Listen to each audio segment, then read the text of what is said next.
Okay, let's go ahead and begin the lesson on 2.2a, which covers exponents, integer exponents and properties of exponents with real number bases.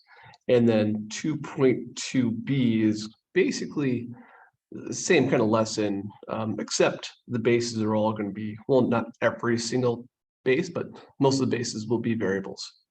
Okay. The first part of your notes right there, we have definition, a couple definitions there. Definition of 0 as an exponent. So you can pause and write that down. I know it's the algebraic explanation, but we'll go through some examples so that it makes more sense to you. And then negative exponents and how those work. So if you can pause the video, write that down, and then I'm going to go ahead and start on the examples here. Now, powers of 0, powers of, where the exponent is 0, equal 1 for the most part. I mean, there are some differences here, but this first example right here, that's just a plain 3 to the power of 0, that's 1. All right, for number 2, you have a floating 6 that's kind of out, or a floating negative sign that's outside of the 6, which means that that's going to stay there. That's not affected by the 0. If it was in parentheses, like the next problem, it would be different. But this, the 6 to the power of 0 is 1, and so put a negative on there, it just makes -1. That's the answer. Right, for example, 3, now that one is enclosed in parentheses. You have -4 to the 0 power, and that is going to equal, let's about to write -1, that equals 1. All right, and here I'm going to keep going. This kind of goes in a weird order. For number 4, we have -2 to the 0 power, and that's right next to a 4, which is implying multiplication. Okay, so let's take care of the exponent first, and that comes out to -1, because 2 to the 0 power is 1, and then that negative is just floating out there, so it just kind of stays there, and then multiply that by 4, and that comes out to -4. For number 5, we have 2 ratios. There are 2 fractions that are all raised to the power of 0, and the fractions are themselves enclosed in parentheses, and that means the entire thing is equal to 1. So that's what's going on here. Like this equals 1, and this equals 1, and so you just basically have a 1 plus 1 equals 2. Very simple problem right there when you think about it. All right, number 6, and moving forward from that, now we're getting into negative exponent territory. And the way that I like to explain negative exponents is that, what we're going to kind of talk about with negative exponents is getting rid of the negative exponent, which is you want to simplify that negative out of it. But it's not just a matter of erasing it with your pencil. You have to use properties of exponents in order to kind of deal with the negative exponent. And to get rid of that negative exponent, all you have to do, and this is what I was going to say, all you have to do is change its position. You have to change the position of where that negative exponent is. So what I mean by that is that, you can always change everything into a fraction, right? In math, everything can be written as a fraction, especially if you just write it over the number 1, right? So it's just, that's you don't need to write it like that way, but it's, if you want to understand it like a fraction, that's what it would look like. All right, so what we can do here, is we can take this part, in order to get rid of the negative aspect of the exponent, is that we can bring that to the denominator. We can bring that to the bottom there, and but we can't just leave the top empty. We can't just leave the top empty, the numerator empty. We're going to put a 1 there as a placeholder, and it was always there to begin with.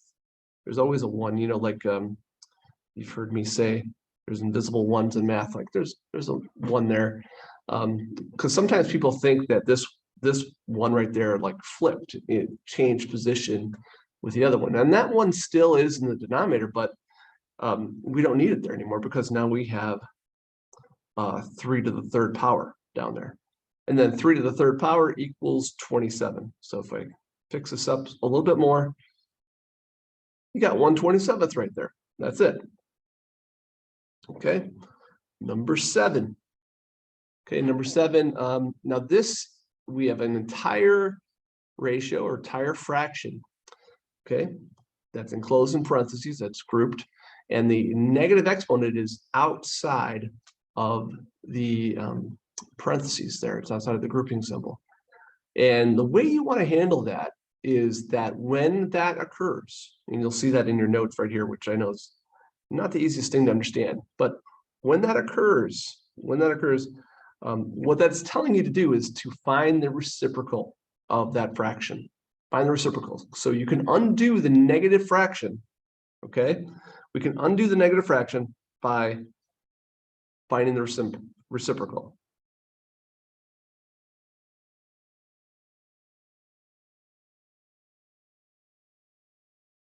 I think I might have said negative fraction, but it's undo the negative exponent.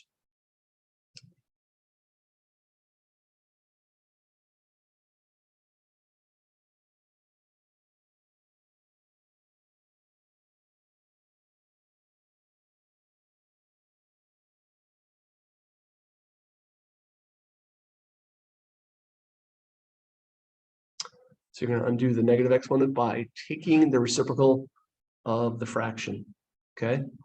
And so that is then going to become 5/4. And then instead of power of -3, we have 3. And then now that we've taken care of that, now we can apply that power of 3 to the numerator and to the denominator. So that becomes 5 to the third power and 4 to the third power. And then 5 to the third power is 125. That's 5 times 5 times 5. And 4 to the third power, is 4 times 4 times 4, which is 64. And it's perfectly fine if we just leave it improper like that. That's good enough. All right. Number 8, same thing. We have a negative exponent outside of a fraction that's enclosed in parentheses. So to undo that negative exponent, flip the fraction. Now, when you flip 1/3, it becomes 3/1, right? It becomes 3/1. But 3/1 is just 3, right? It's just 3. So what we end up with is 3 squared, right? I mean, if you want to put a 1 there, and imagine there's a 1 there, you can, but it's really, at this point, superfluous. You really don't need it anymore. It's unnecessary. So, I mean, you can put it there, but yeah, 3 squared is going to be 9. That's it, 9. All right, number 9. All right, now this one we have a negative. I'm going to point out to the fact that we have a negative base that's enclosed in parentheses, and we also have a negative exponent. Now, when we change a negative exponent to a positive exponent, that doesn't mean the base is going to change, just the exponent. So again, if we think of this as a fraction, that part's going to come down.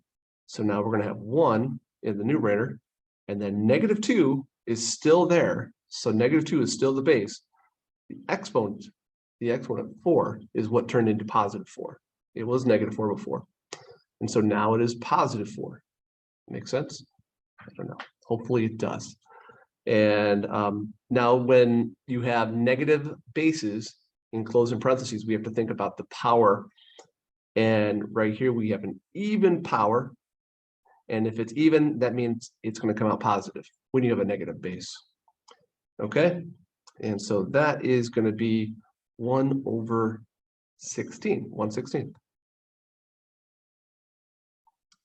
All right, number 10, similar kind of problem, but this one does not have the base enclosed in parentheses. So when we change this, we're going to do the same thing. We're just not moving something that is in parentheses. We're going to write 1/-3 squared. Notice the base is still -3. It's still negative. But now, since it's not enclosed in parentheses, it does not matter what the power is, whether it's even or odd, it's always going to be negative. So the answer is going to be 1/9. That's it. So you get 1/9 for that one. And then one more on this lesson for number 11. For number 11, we have a negative exponent. And to undo that negative exponent, we flip the fraction. We find the reciprocal of that fraction. So let's go ahead and do that. I'm going to write -5/2. I know the negative was right in the middle, but I always like to put it in the numerator.